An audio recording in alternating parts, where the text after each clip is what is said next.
Hello दोस्तों, नमस्कार। Santoshi IAS में आप सभी का स्वागत है। जैसा कि हम डेली आपका रिवीजन क्लास लाते हैं, आपके जो प्रीवियस ईयर क्वेश्चन पूछे गए हैं घटना चक्र पूर्वावलोकन के और आपके एनसीईआरटी के, तो चलते हैं आज देखते हैं कौन कौन सा आपका सब्जेक्ट आया है। तो आज का आपका सब्जेक्ट है यहाँ पर इकोनॉमिक्स। इकोनॉमिक्स सेक्शन में आपका जो जनगणना हुई 2011 से रिलेटेड उसका क्वेश्चन है। यहाँ पर ये जो सेक्स रेशियो है उससे जितने भी क्वेश्चन पेपर में बने हैं वो सब क्वेश्चन है। इसके बाद आपका लिटरेसी रेट है जो आपका साक्षरता है, इससे भी जितने क्वेश्चन बने हैं वो सभी क्वेश्चन हैं। इसके बाद आपका पॉलिटी है। पॉलिटी में आपका कहाँ से क्या लिया गया है, हमारे संविधान जो बन रहा था तो उसमें मतलब ऐसा नहीं है समवर्ती सूची कहाँ से लिया गया है या संविधान संशोधन कहाँ से लिया गया, तो ये सब आपका कहाँ पे आ जाएगा, ये यहाँ पर ये पॉलिटी के सेक्शन में हम आज कर लेंगे पूरा रिवीजन। अब देखिए इसके बाद हम क्या करेंगे, इसके बाद यहाँ आपका उत्तर प्रदेश से रिलेटेड कुछ है, तो उत्तर प्रदेश से रिलेटेड कितने अधिवेशन उत्तर प्रदेश में हुए ये देखेंगे। एनसीईआरटी कॉर्नर में देखेंगे सब कुछ, ठीक है। इसके बाद आपका क्वेश्चन आंसर का टेस्ट होगा। आज क्वेश्चन आंसर का टेस्ट आपका दोनों लैंग्वेज में है, इंग्लिश और हिंदी दोनों लैंग्वेज में है। क्योंकि कुछ बच्चे कमेंट किए थे, मतलब उनकी क्वेरी थी कि सर थोड़ा सा इंग्लिश भी देख लीजिएगा, तो हम सोचे दोनों ही कर लेते हैं। तो चलते हैं, ये शुरू करते हैं बिना किसी देरी के अब, ठीक है। तो चलते हैं देखते हैं पहला क्वेश्चन क्या करा है। पहला क्वेश्चन देखिए, सेक्स रेशियो। पहले हमें पता होना चाहिए कि भारत का सेक्स रेशियो कितना है। लिंगानुपात, लिंगानुपात मतलब क्या होता है कि 1000 पुरुष अगर जितने जहाँ पर है वहाँ पर महिलाओं की संख्या कितनी है। तो कहीं कहीं 1000 पे एक महिलाओं की संख्या 1000 मान लीजिए 12 हो गया, 1013 हो गया, मतलब एग्जाम्पल ले रहा हूँ, तो वो सेक्स रेशियो वहाँ पर अच्छा है। और जहाँ पर 1000 से नीचे हो गया, जैसे आपका 1000 से 800 हो गया, 700 हो गया या 900 हो गया, तो वहाँ सेक्स रेशियो थोड़ा सा गड़बड़ है, मतलब अच्छा नहीं है। तो ये क्या होगा आपका सेक्स रेशियो। भारत का सेक्स रेशियो कितना है, तो 943 है। पूरा अगर पूरे इंडिया का एवरेज सेक्स रेशियो माना जाए तो 943 है। आप पूछेंगे सर कोई ऐसा राज्य होगा जहाँ पर सेक्स रेशियो 1000 से ऊपर ही होगा, तो हाँ एक राज्य है यहाँ पर आपका सेक्स रेशियो जहाँ पर है, केरला है।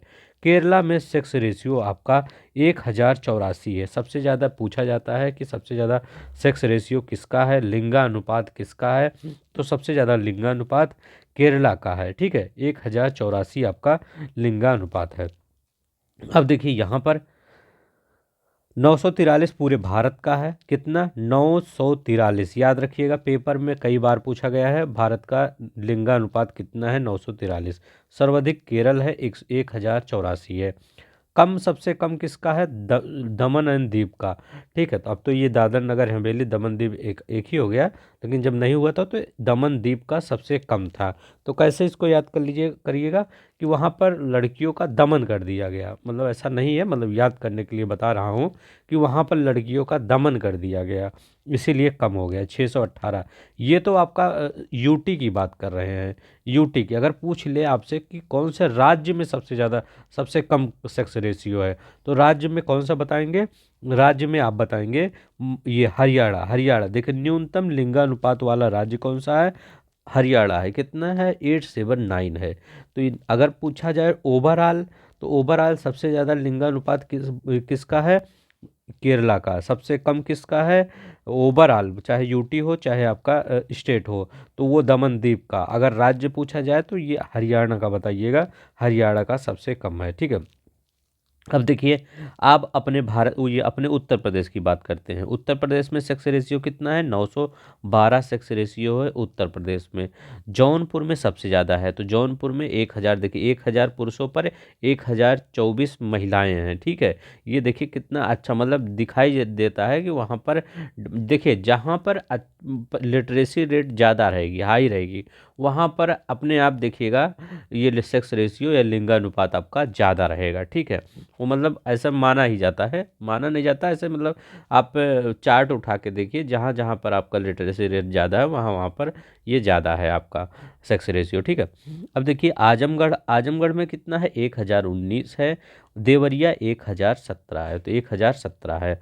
अब देखिए यहाँ पर देखते हैं चाइल्ड सेक्स रेशियो किसका, चाइल्ड सेक्स रेशियो अपने उत्तर प्रदेश की बात कर रहे हैं, चाइल्ड सेक्स रेशियो 902 है। और भारत की चाइल्ड सेक्स रेशियो मतलब 0 से 600 बच्चे, जो जो 0 साल से 6 साल के बच्चे तक इनके बीच देखा जाता है, तो इनका 919 है। तो भारत का चाइल्ड सेक्स रेशियो 919 है और अपने उत्तर प्रदेश का चाइल्ड सेक्स रेशियो 902 है। जैसे जब ये चाइल्ड सेक्स रेशियो याद करिए तो भारत का भी याद कर लीजिए, ठीक है। तो आपका मतलब उत्तर प्रदेश का याद करिए तो भारत का भी याद कर लीजिए।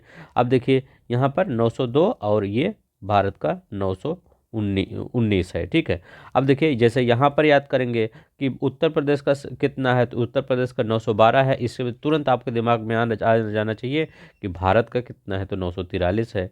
तो उत्तर प्रदेश का सक्सेस रेशियो 912 है और भारत का 943 है। अब देखिए इतना आपको हो गया, इतना आपको आई होप आपको याद हो गया होगा। देखिए दमन दीव का 618 है। हमने सोचा थोड़ा सा मैप ला देते हैं, आपको याद करने में आसानी होगी। अब यहाँ पर आते हैं RO 2021 में। देखिए ये क्वेश्चन आया था, अभी क्वेश्चन हम लाएंगे, ये सब क्वेश्चन अभी नीचे है। पुडुचेरी 1037, मतलब 1037 सबसे ज़्यादा सेक्स रेशियो, मतलब अगर आपका देखा जाए कि किसका है, केरला के बाद ये पुडुचेरी आ जाता है। फिर चंडीगढ़ में, ये यूटी की बात कर रहे हैं, तो यूटी में कितना है, 818 है। अंडमान निकोबार द्वीप में 876 है। लक्षद्वीप में 947 सेक्स रेशियो है, ठीक है। तो ये कितना क्या है, 947 है। अब देखिए लक्षद्वीप की साक्षरता ज़्यादा है, इसीलिए यहाँ देखिए आपका इसका भी उसका सेक्स रेशियो भी ज़्यादा हो गया, ठीक है। तो याद रखिएगा ये यूटी की सब बात है, ठीक है। चंडीगढ़, अंडमान, पुडुचेरी ये सब। अब देखिए यहाँ पर देखिए न्यूनतम लिंगानुपात वाला राज्य कौन सा है, हरियाणा है। 879 न्यूनतम लिंगानुपात वाला राज्य है। अधिकतम लिंगानुपात वाले जिले कौन से हैं, तो ये भी क्वेश्चन आपके पेपर में पूछा गया था कि अधिकतम लिंगानुपात वाले जिला पूछ लिया तो माहे देखिए तब क्वेश्चन में आएगा। 1176 महिलाएं हैं 1000 पुरुषों पर। और अल्मोड़ा यूके मत याद करिए, ये उत्तराखंड है। ये अल्मोड़ा जो उत्तराखंड का है 1139 है। तो अधिकतम लिंगानुपात वाला जिला माहे पुडुचेरी 1176, अल्मोड़ा 1139। ये याद रखिएगा, अभी क्वेश्चन आएगा तो आपको बताना पड़ेगा माहे और अल्मोड़ा। माहे जो पुडुचेरी का है। अब देखिए यहाँ तो हो गया आपका। अब यहाँ देखिए 0 से 6 आयु वर्ग की सबसे न्यूनतम लिंगानुपात वाला राज्य। अब देखिए अभी हम क्या कहे हैं, सबसे न्यूनतम लिंगानुपात वाला राज्य कौन सा है, हरियाणा है। कितना था, 879 था। ये देखिए ये अब ये पूछ रहा है 0 से 6 वाला, तो जब बड़े लोग कम हैं, मतलब बड़ी बच्चियाँ कम है तो छोटी बच्चियाँ भी कम होंगे, तो ये आपका 0 से 6 आयु वर्ग के न्यूनतम लिंगानुपात वाला हरियाणा है, 834 ही है, ठीक है। हरियाणा 2011 की जनगणना के अनुसार भारत की कुल जनसंख्या में वो 20 वर्ष से या उससे अधिक आयु के लोगों का प्रतिशत कितना है, 59.29। ये भी क्वेश्चन पूछा गया था तो हमने ऐसे ही पूरा ला दिया है। 2011 की जनगणना के अनुसार भारत की कुल जनसंख्या में 20 वर्ष या उससे अधिक लोगों का प्रतिशत कितना है, 59.29% है। इतना याद रखिएगा। चलते हैं, अब देखिए ये भी क्वेश्चन पूछा गया है आपके पेपर में। इसमें देखिए डेमोग्राफिक डिविडेंड होता है, तो डेमोग्राफिक ग्राफिक डिविडेंड है जनसांख्यिकी लाभांश। ये पूछा गया था कि जो जनसांख्यिकी लाभांश होता है वो कितने आयु वर्ग के बच्चों के मतलब लोगों की होता है, कितने आयु वर्ग के लोग होते हैं जो कार्यशील होते हैं, तो कितने 15 से 59 वर्ष की कार्यशील जनसंख्या को डिविडेंड में बुलाया जाता है, ठीक है। जनसांख्यिकी लाभांश इन्हीं पर काउंट किया जाता है। 15 से जो 15 साल से 59 साल के होंगे कार्यशील जनसंख्या, क्योंकि जो बच्चा 15 साल से नीचे होगा और 60 साल से मतलब 15 साल से ऊपर या 60 साल से नीचे वही तो काम कर पाएगा। काम तो इतने में ही आप करने लायक हो जाते हैं। वैसे तो आप मतलब 10 साल के भी कर सकते हैं, लेकिन अच्छा वाला मतलब काम करने के लिए जो आपके उसमें राष्ट्रीय मतलब विकास में योगदान देता है वो आपका 15 से 59 ही होगा। यूपीपीसीएस प्री 2022 में आया है, ये याद रखिएगा, जनसांख्यिकी लाभांश। अब देखिए यहाँ पर देखते हैं शीर्ष लिंगानुपात वाले राज्य कौन से हैं? तो शीर्ष लिंगानुपात वाले राज्य कौन से हैं? केरला है पहले, दूसरे तमिलनाडु है, आंध्र प्रदेश है, छत्तीसगढ़ है। तो याद रखिएगा, ये केरला ही एक ऐसा राज्य है जो अपना वो बनाया हुआ है इतने साल से। देखिए आगे क्या होता है। केरला 1084 है, तमिलनाडु 996 है, आंध्र प्रदेश 993 है, छत्तीसगढ़ 991 है। सेक्स रेशियो किस में राष्ट्रीय औसत से अधिक है? मतलब किस में? तो ये कह रहे हैं, जैसे ये क्वेश्चन आया था आपके आर में, ये पूछ रहे थे कि जो आपका लिंगानुपात है वो, जिसे भारत का लिंगानुपात कितना है 943 है, तो इसमें 3-4 ऑप्शन दे दिया गया। तो ये सब तो हम अपने मन से लिखे हैं। 3-4 ऑप्शन दे दिया गया था, पूछा था कि किसका 943 से अधिक है। तो किसका 943 से अधिक है? तो किसका अधिक है? झारखंड का ही अधिक है। ये देखिए झारखंड का 949 है, मध्य प्रदेश का 931 है, महाराष्ट्र का 929 है, गुजरात का 919 है। तो ये सबका कम ही है। तो किसका अधिक है 943 से? सेक्स रेशियो किसमें राष्ट्रीय औसत से अधिक है? तो किसमें? झारखंड का लिंगानुपात है राष्ट्रीय औसत से अधिक है। ये याद रखिएगा। देखिए ये सब टफ क्वेश्चन बनते हैं, ऐसे क्वेश्चन टफ बनते हैं, ठीक है। 1951 से 2011 तक सेक्स रेशियो में अनुपात, मतलब सेक्स मतलब रेशियो क्या है? अब देखिए ये याद रखिएगा। ये मैं क्यों लिखा हूँ, जानते हैं क्यों लिखा हूँ? ये क्वेश्चन आ गया था कि 1991 शायद आपके आरओ में आया था, अभी नीचे क्वेश्चन है शायद दिखाऊंगा आपको। उसमें क्वेश्चन आया था कि 1951 में लिंगानुपात कितना था। अब देखिए 1951 वाला कौन याद करता है, कितना पुराना है। लेकिन मैं सोचा कि थोड़ा सा अगर आपको देख लेंगे तो थोड़ा सा याद ही हो जाएगा। अगर थोड़ा सा अगर याद हो जाएगा तब भी वहाँ पर आप लगा ही देंगे।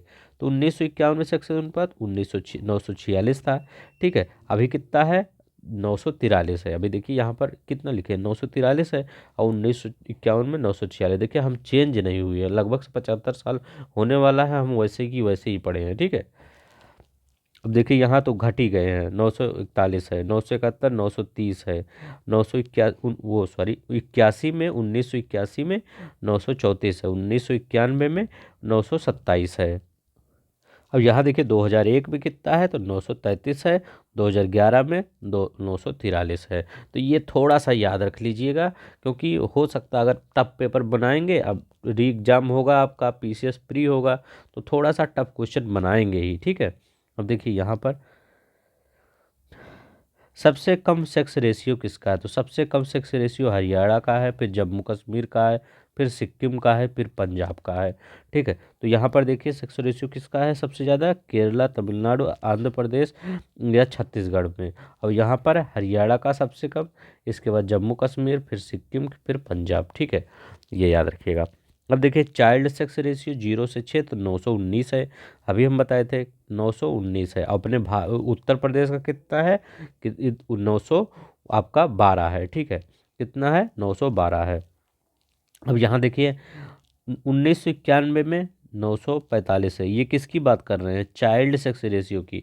1991 में 945 है, 2001 में 927 है, और 2011 में 919 है। मतलब ये इसमें कह रहा है, ये क्वेश्चन जानते हैं क्या पूछा गया था?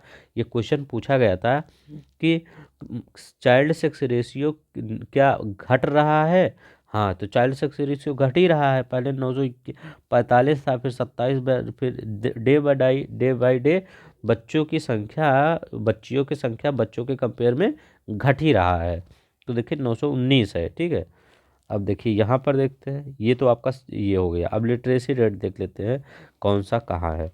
देखिए यहाँ पर लिटरेसी रेट, ये अब देखिए लिटरेसी रेट पे कह रहा है, ये देखिए लिटरेसी रेट पूरे भारत की कितना है? तो ये 73% पूरे भारत की है। देखिए ये 73 लिखे हैं, 73 पूरे भारत की 73। अब मेल की पूछे तो 80.9। ये पीडीएफ भी आप ले लीजिएगा, टेलीग्राम पे नीचे लिंक दिया गया है, वहाँ से डाउनलोड कर लीजिएगा। एक बार जैसे वीडियो ना देखने को मिले, पीडीएफ एक बार देख लिया करिए, ठीक है, तभी रिवीजन हो जाएगा। और 64.6% आपका क्या है? फीमेल का है। तो ये आपको याद रखना होगा, 64.6 फीमेल का है, मेल का 80.9% है आपका। ये हो गया। अब देखिए यहाँ पर, यहाँ देखिए केरला, केरला में कितना है लिटरेसी रेट? देखिए हम कहे थे ना, जहाँ लिटरेसी रेट होगा वहाँ लिंगानुपात अपने आप ज़्यादा होगा। केरला में 94.0%, मतलब साक्षरता सबसे ज़्यादा पढ़े लिखे लोग केरला में, तो सब जानते हैं। ये देखिए मिजोरम याद करिए, क्योंकि मिजोरम नहीं याद रहता, सब केरला याद कर लेते हैं इसके बाद। और अभी देखिए एक क्वेश्चन आया था उसमें केरला नहीं था, मिजोरम दिया था, तो मिजोरम लोग जानते ही नहीं थे। ठीक है, तो मिजोरम 91.3%, गोवा 88.7%, त्रिपुरा 87.2, हिमाचल प्रदेश 82.8%। चलते हम मैप में दिखा देते हैं। देखिए आप सबके लिए हम थोड़ा एफर्ट कितना करते हैं, ठीक है, क्योंकि आप सब वीडियो पसंद करते हैं, काफ़ी लोग पसंद कर रहे हैं सर ये मतलब बंद करिएगा। मैं वीडियो नहीं बंद करूँगा, ठीक है, बट आपको थोड़ा सा सपोर्ट करना पड़ेगा, ठीक है। आपको मतलब लाइक सब्सक्राइब शेयर ये सब करते रहिए, आपका वीडियो कभी नहीं बंद होगा। हो सकता है सिर्फ संडे को बंद हो और डेली चलता रहेगा, ठीक है। और ये रिवीजन आप प्लीज़ आप अपने लाइफ में ये कंटिन्यू रख लीजिए, जैसे आप करंट डेली कंटिन्यू पढ़ते हैं वैसे ये रिवीजन कंटिन्यू पढ़ा करिए। कैसे क्या होगा, करंट तो आपका 1 साल तक चलेगा, ख़त्म हो जाएगा, लेकिन ये जो आपका है ये पूरा आपका जब तक आप पढ़ाई करते रहेंगे तब तक ये काम आएगा, ठीक है। तो डेली अपने हैबिट में अगर बना लेंगे 20-30 मिनट सोते समय, तो काफ़ी आपको हेल्पफुल मिलेगा, मतलब हेल्पफुल रहेगा आपके लिए। आप हम वही याद करेंगे कि जैसे मैंने यहाँ पर बनाया था कि केरला में, अभी देखिए कोई कोई क्वेश्चन आ गया कि केरला में मतलब ये लिटरेसी रेट सबसे ज़्यादा है, तो आपको याद आएगा हाँ सर ने ये बनाया था, यहाँ पर गोला किया था, यहाँ एक लिखे थे, ठीक है। तो इसीलिए मैं कहता हूँ ये वीडियो आपके लिए काफ़ी हेल्पफुल रहेगा। अब देखिए जो आपका ग्रीन कलर के हैं यहाँ पर इस मैप में, वो ज़्यादा है, मतलब सबसे ज़्यादा हैं, मतलब ऊपर से नीचे जा रहे हैं। और जो ये सब रेड कलर में लिखे गए हैं यहाँ पर लिटरेसी रेट सबसे कम है। तो देखिए कहाँ कहाँ पे सबसे ज़्यादा है, तो ये देखिए केरला में एक ग्रीन कलर का नंबर 1 है। दूसरे नंबर पे कहाँ है, देखिए आप ही खुद ही देखिए खुद ही, तो ये देखिए खुद देखिए मिजोरम में। मिजोरम में कहाँ पर है, ये देखिए मिजोरम में है। अब तीसरा कहाँ है ग्रीन कलर का, तो तीसरा ग्रीन कलर का ये देखिए तीसरा यहाँ पर है गोवा में, तीसरा गोवा में है। चौथा कहाँ पर है, त्रिपुरा में है, त्रिपुरा में देखिए। पांचवा कहाँ पर है, तो पांचवा आपका हिमाचल प्रदेश में है। तो ऐसे आप याद कर लीजिएगा, जब आप विजुलाइज करिए कि पहले हम केरला गए थे, इसके बाद कहाँ पर, केरला के बाद कहाँ गए थे, उधर नॉर्थ ईस्ट में चले गए थे, फिर इसके बाद फिर नीचे आए थे केरला के पास, तीसरा गोवा के लिए, फिर आपको चौथा फिर नॉर्थ ईस्ट गए थे, मतलब यहाँ जा रहे हैं फिर वहाँ जा रहे हैं फिर यहाँ जा रहे हैं फिर वहाँ जा रहे हैं, एक बार हम नॉर्थ में गए हैं, ठीक है, और हमेशा इधर ही आ रहे हैं, ठीक है। मतलब ये इसी साइड आ रहे हैं। तो पहले एक यहाँ करेंगे, 2 यहाँ, फिर 3 यहाँ, 4 यहाँ, ऐसे ही याद कर लीजिए, याद हो जाएगा आपको। अब देखिए ये तो हो गया किसका लिटरेसी रेट ज़्यादा था किसका कम है। अब देखिए बिहार आ रहा है, तो बिहार का आ रहा है पहले नंबर पे है। दूसरे नंबर पे कौन सा है, ये अरुणाचल प्रदेश है। देखिए अरुणाचल प्रदेश दूसरे नंबर पे है, ठीक है। बिहार को सबको पता रहता, लेकिन अरुणाचल प्रदेश नहीं आता, बहुत कई बार दे देगा कि दूसरे नंबर पे है कौन, या बिहार हटा देगा, अरुणाचल प्रदेश ऑप्शन में दे देगा, तब क्या करेंगे। ये हो गया, 2 हो गया। और रेड कलर का है कौन सा, राजस्थान है। राजस्थान तीसरे नंबर पे है, तीसरे नंबर पे आपका राजस्थान है। चौथे नंबर पे झारखंड है, झारखंड आपका चौथे नंबर पे है। पाँचवें नंबर पे आपका आंध्र प्रदेश है, ठीक है। तो ये पाँचवें नंबर पे आंध्र प्रदेश, मतलब इस साइड 1-2 कर दीजिएगा, 3 पश्चिम में चले आइएगा, और आपका जो ये 4 इधर बीच में और 5 नीचे, ठीक है। तो ये कर लीजिएगा, ठीक है। आई होप आपको याद है। अब देखिए सबका झूठ लिया, अपने उत्तर प्रदेश का देख लेते हैं। उत्तर प्रदेश की लिटरेसी रेट कितना है, 67.7%, 67.7% है। अगर मेल की देखा जाए तो मेल की कितनी है, 77.3%, और फीमेल की देखा जाए तो 57.2% है।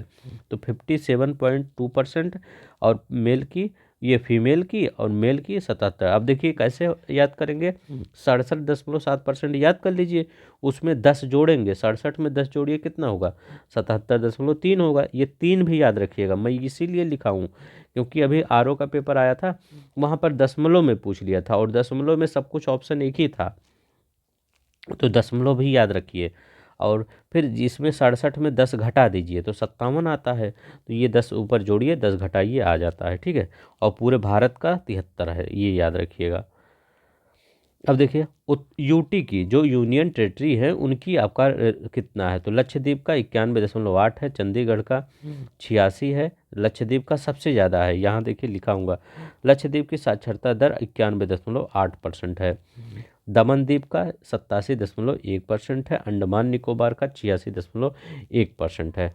दादर और नगर हवेली की साक्षरता दर तो न्यूनतम है, तो दादर और नगर हवेली की साक्षरता दर एकदम कम है। तो कैसे याद करेंगे कि दा से दादर, दादर मतलब दादाजी आ रहे हैं ना, तो दादाजी पहले क्या थोड़ा सा कम पढ़ाई लिखाई होती थी, तो दादाजी थोड़ा सा कम पढ़े, ऐसे याद कर लीजिए ना। लेकिन दादाजी कम भले पढ़े लिखे हैं, लेकिन सबसे समझदार दादाजी हुए होते हैं, ठीक है। आजकल को ले पढ़े लिखे भी समझदार नहीं होते।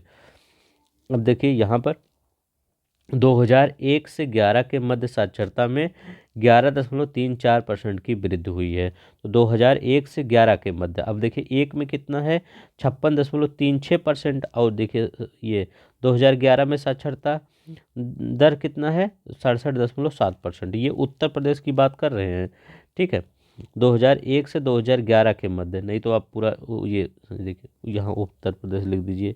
उत्तर प्रदेश में 2001 से 2011 के में साक्षरता दर में वृद्धि कितनी हुई है, तो 2001 में साक्षरता दर कितनी थी 56.36%, और 2011 में साक्षरता दर कितनी है 67.7%।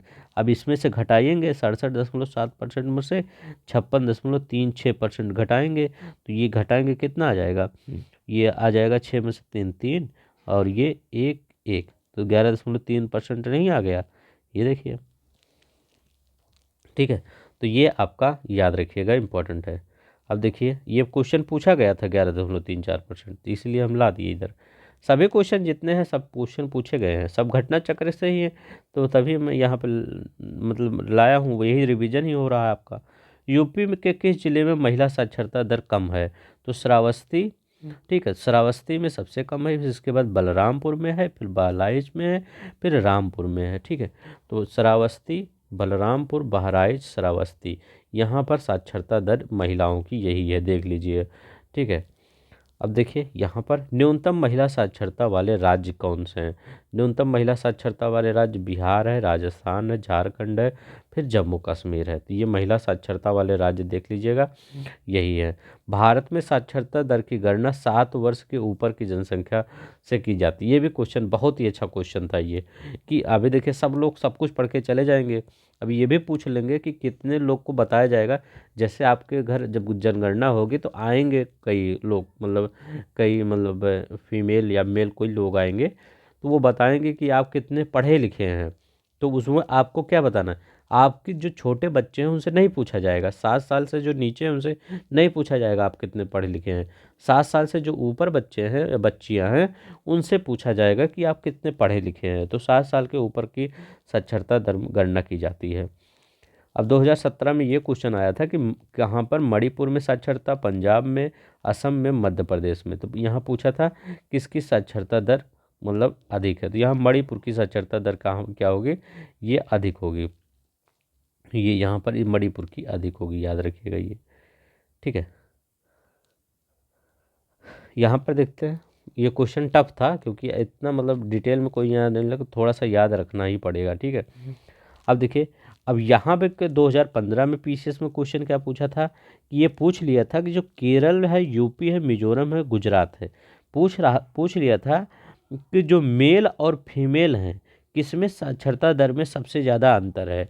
जैसे क्या हमारे यहाँ क्या है, मेल का कितना है 77.3%, फीमेल का क्या है 57.2% अपने उत्तर प्रदेश में। तो देखिए कितना अंतर हो जा रहा है, 20.1%। मतलब हमारे यहाँ जो बच्चियाँ हैं उनको कम पढ़ाया जाता है, ऐसा है तभी तो इतना है।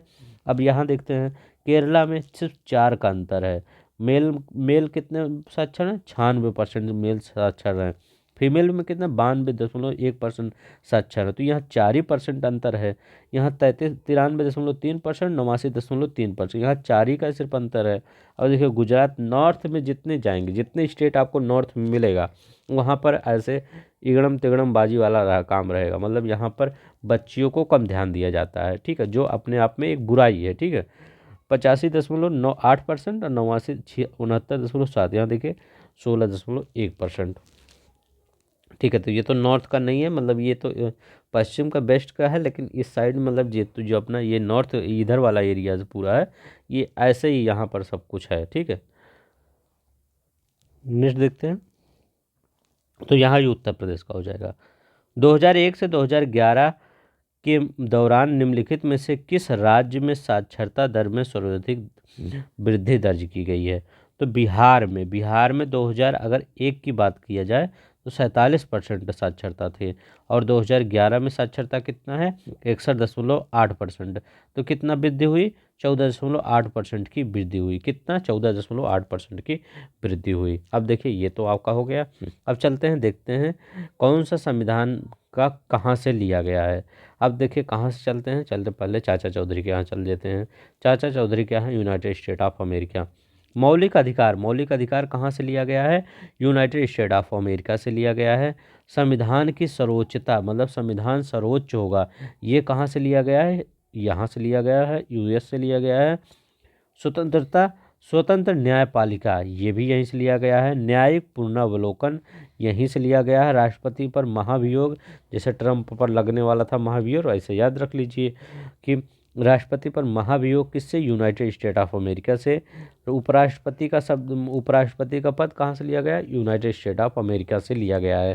तो याद रखिएगा यहाँ सबसे ज़्यादा इंपॉर्टेंट कौन सा है? न्यायिक पुनरावलोकन। ठीक है, जुडिशियल रिव्यू। तो जुडिशियल रिव्यू आपका कहाँ से लिया गया है? यूएसए से लिया गया है। फंडामेंटल राइट्स कहाँ से लिया गया है? यूएसए से लिया गया है। उपराष्ट्रपति कहाँ से लिया गया है?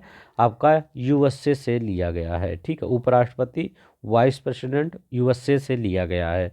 ठीक है, तो ये जितना मैं अभी बताया ये बहुत ही इंपॉर्टेंट है, याद रखिएगा, बार बार यहाँ से पूछा जाता है क्वेश्चन। अब देखिए ये तो आपका यूनाइटेड स्टेट। अब देखिए चलते हैं इनके भाई के यहाँ, यूनाइटेड किंगडम। तो मतलब यूनाइटेड किंगडम मतलब ब्रिटेन से। संसदीय शासन प्रणाली। तो संसदीय शासन प्रणाली मतलब क्या? जो अब हमारे यहाँ राज्यसभा, लोकसभा, ये सब यही बना है ना। ऐसा तो है नहीं कि सीनेट ऊनेट है हमारे यहाँ। तो यही सब आपका अडॉप्ट किया गया है, जैसा वहाँ पर होता था अब ब्रिटेन में, वैसे हमारे यहाँ पे अडॉप्ट किया गया है।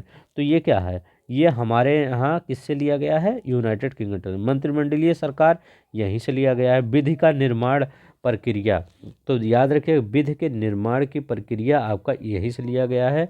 इकहरी नागरिकता मतलब एकल नागरिकता, एकल सिटीजनशिप।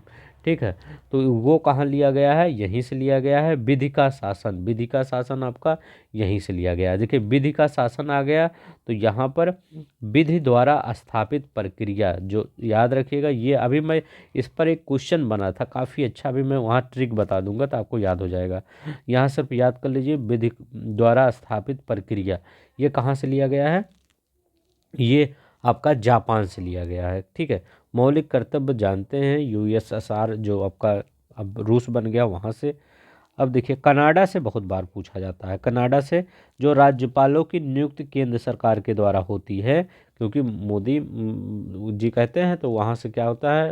राष्ट्रपति द्रौपदी मुर्मू जी वो क्या होते हैं? नियुक्त कर देते हैं राज्यपाल को। तो वो क्या, उनकी नियुक्ति कहाँ से लिया गया? कनाडा से। संघनात्मक व्यवस्था, संघनात्मक मतलब एक फेडरल सिस्टम होगा, तो ये कहाँ से? आपका संघ वाला मतलब चीज़, तो ये कहाँ से? कनाडा से लिया गया है। केंद्र राज्य संबंध कहाँ से लिया गया है? कनाडा से। अवशिष्ट शक्तियों का केंद्र के पास, जैसे कोई शक्तियाँ समवर्ती सूची में या राज्य सूची में, केंद्र सूची में नहीं है, तो अवशिष्ट सूची में इसको डाल दिया जाता है। जैसे कि आपका अंतरिक्ष हुआ या आपका दूर संचार हुआ, तो वो कहाँ पर आ जाएगा? वो आ जाएगा आपका कनाडा, ये सॉरी, ये अवशिष्ट शक्तियों में आ जाएगा। वो कहाँ से लिया गया है? कनाडा से लिया गया है। ठीक है, अब देखिए यहाँ पर संविधान संशोधन की प्रक्रिया कहाँ पद्धति? साउथ अफ्रीका से। राज्यसभा सदस्यों का निर्वाचन कहाँ से लिया गया है? साउथ अफ्रीका से लिया गया है। इंपॉर्टेंट है, याद रखिएगा। अब यहाँ देखिए ऑस्ट्रेलिया से समवर्ती सूची और संसद के दोनों सदनों की संयुक्त बैठक। तो संसद के दोनों सदनों की संयुक्त बैठक। ठीक है, चलते हैं यहाँ देखते हैं। फ्रांस से क्या लिया गया है? गणतंत्र की स्थापना, जो ये फ्रांस से लिया गया है। आयरलैंड से बहुत इंपॉर्टेंट है, बार बार पूछा जाता है। तो आयरलैंड से राज्य की नीति निर्देशक तत्व, तो राज्य के नीति निर्देशक तत्व राष्ट्रपति के निर्वाचक में निर्वाचक मंडल की व्यवस्था। तो मतलब ये बोला जा रहा है कि राष्ट्रपति का निर्वाचन किस मंडल से होगा। तो निर्वाचक मंडल से नहीं होता कि एकल संक्रमण ये यही सब व्यवस्था आपके आयरलैंड के संविधान से लिया गया है। मतलब राष्ट्रपति के कैसा निर्वाचन होगा वही आपका आयरलैंड से लिया गया है। राज्यसभा में कला, साहित्य और विज्ञान आदि से संबंधित विशिष्ट व्यक्तियों का मनोनयन। राष्ट्रपति 12 व्यक्तियों को मनोनयन नहीं करता है, तो वो क्या किससे लिया गया है, आयरलैंड से लिया गया है कि राज्यसभा में इन व्यक्तियों को मनोनीत किया जाएगा। ठीक है, अब देखिए उद्देशिका का विचार, दो चीज़ें होती है। एक उद्देशिका का अगर विचार पूछे तो यूएसए से लिया गया है। एक उद्देशिका की भाषा, प्रियम्बल की भाषा किससे लिया गया है, ऑस्ट्रेलिया से। इस दोनों में मत कन्फ्यूज होइएगा। अगर उद्देशिका की भाषा, प्रियम्बल की लैंग्वेज किससे, तो ऑस्ट्रेलिया से लिया गया है। अगर विचार पूछे कि उद्देशिका का विचार कहाँ से लिया गया है, तो ये यूएसए से लिया गया है। ये दोनों बहुत कंफ्यूज करके पूछता है आपका। तो विचार कहाँ से, यूएसए से। अगर भाषा कहे तो आपका कहाँ से लिया गया है, ये ऑस्ट्रेलिया से। ब्रिटिश शासन की देन है सेक्रेटरिएट सिस्टम, मतलब जो सचिवालय है वो ब्रिटिश शासन की देन है। पब्लिक सर्विस कमीशन ब्रिटिश शासन की। रूल ऑफ लॉ, विधि का शासन आपका किसका है, विधि का शासन।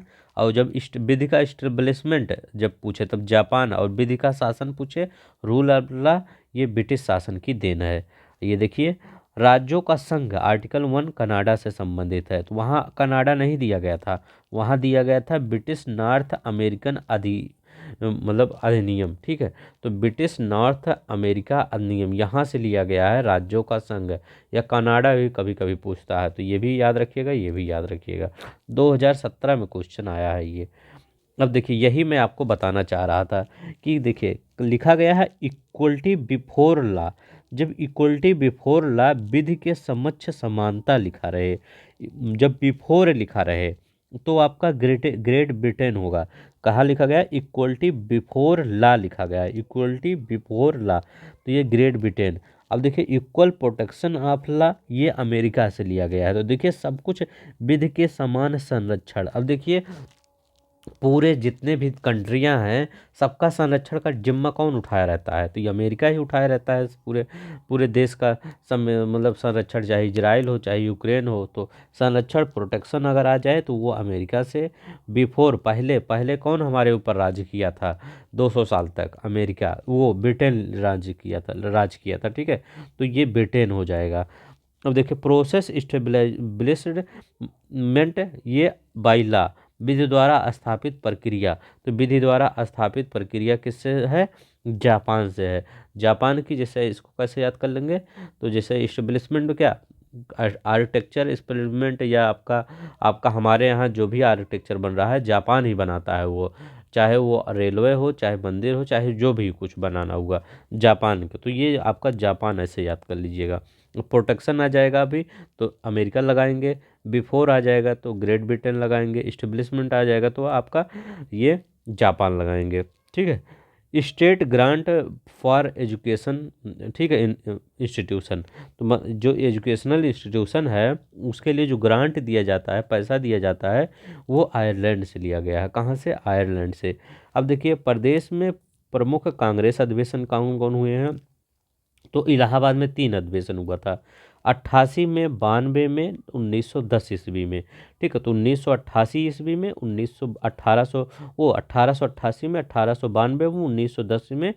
पहले में कौन थे, जॉर्ज यूले थे, डब्ल्यू सी बनर्जी से, और विलियम बेटनवर्ड।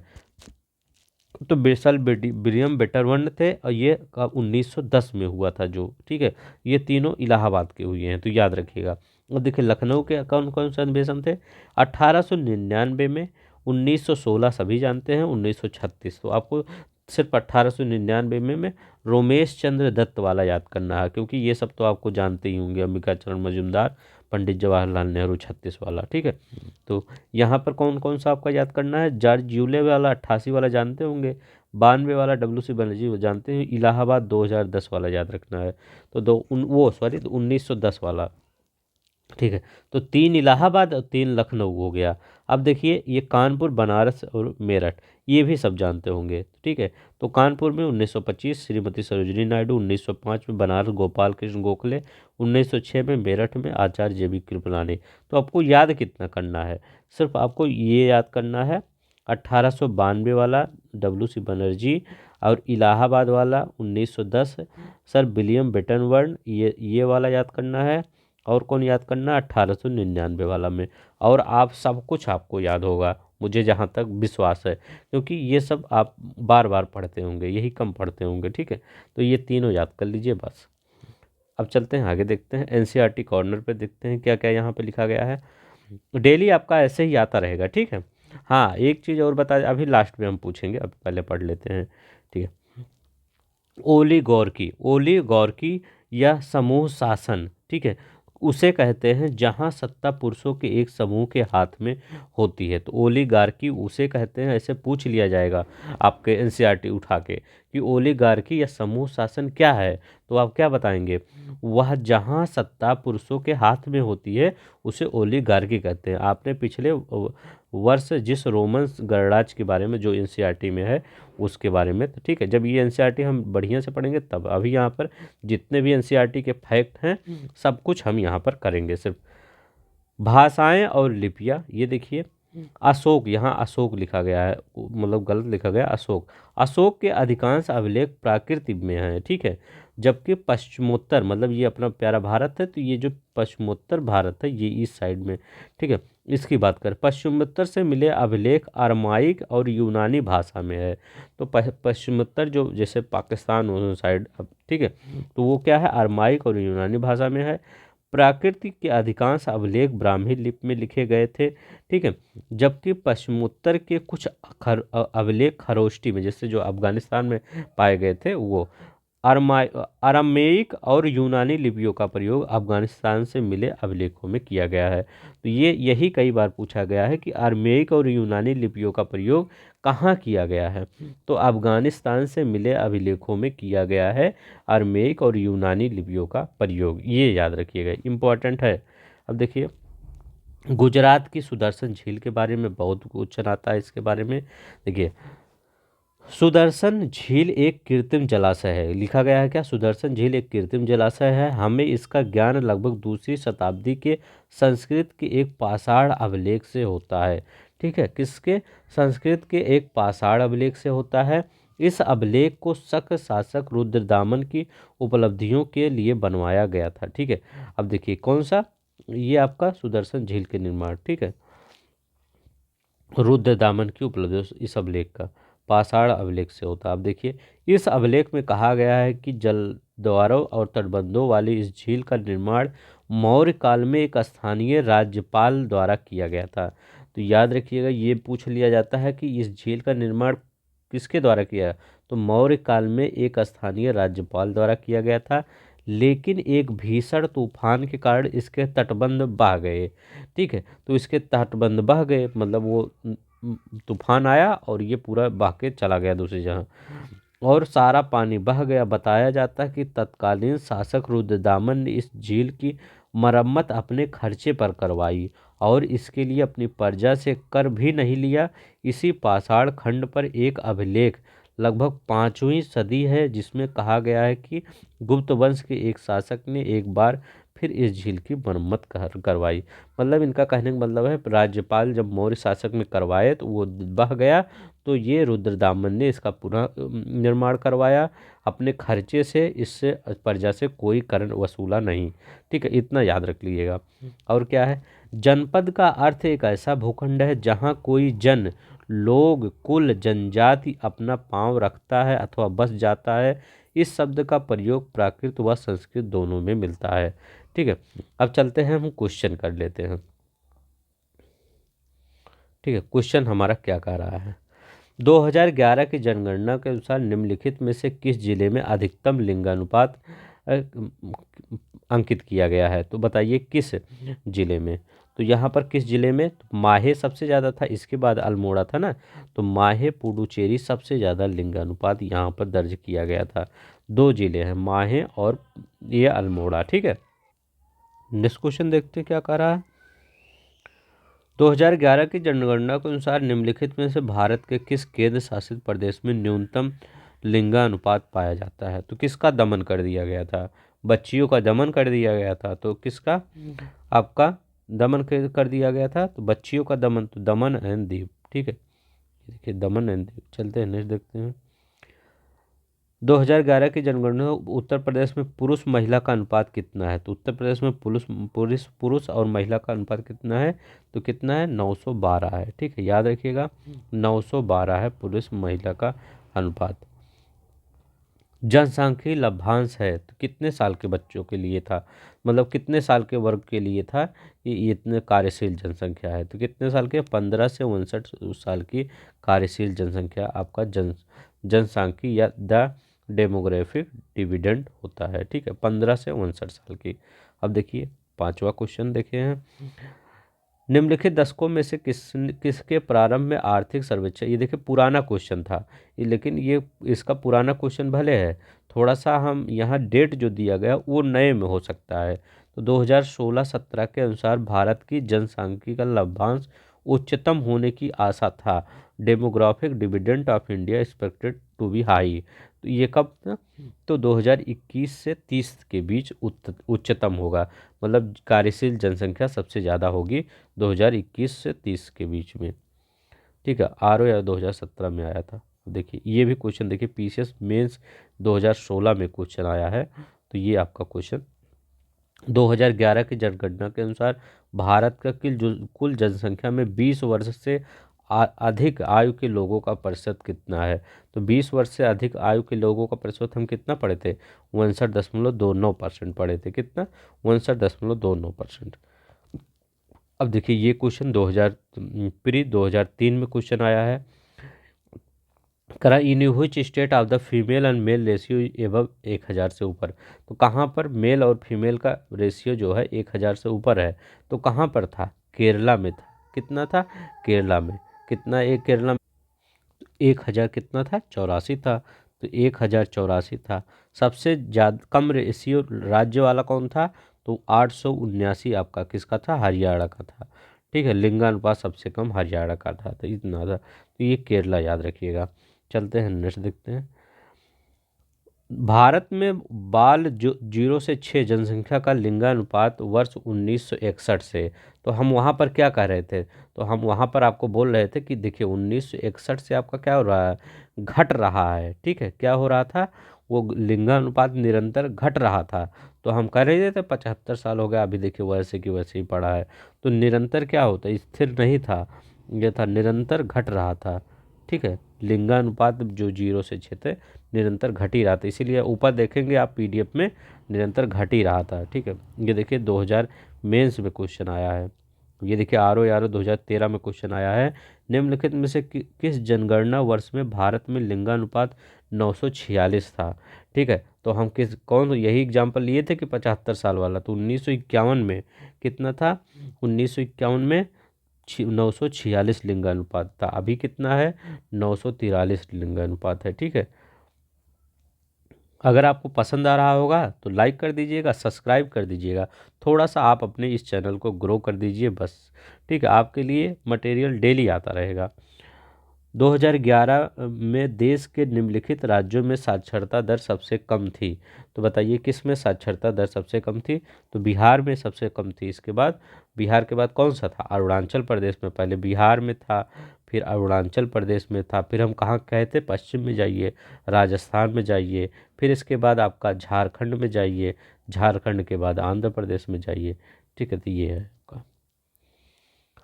2011 की जनगणना को सर्वाधिक साक्षरता दर वाला राज्य है। तो सर्वाधिक साक्षरता दर वाला राज्य कौन सा है?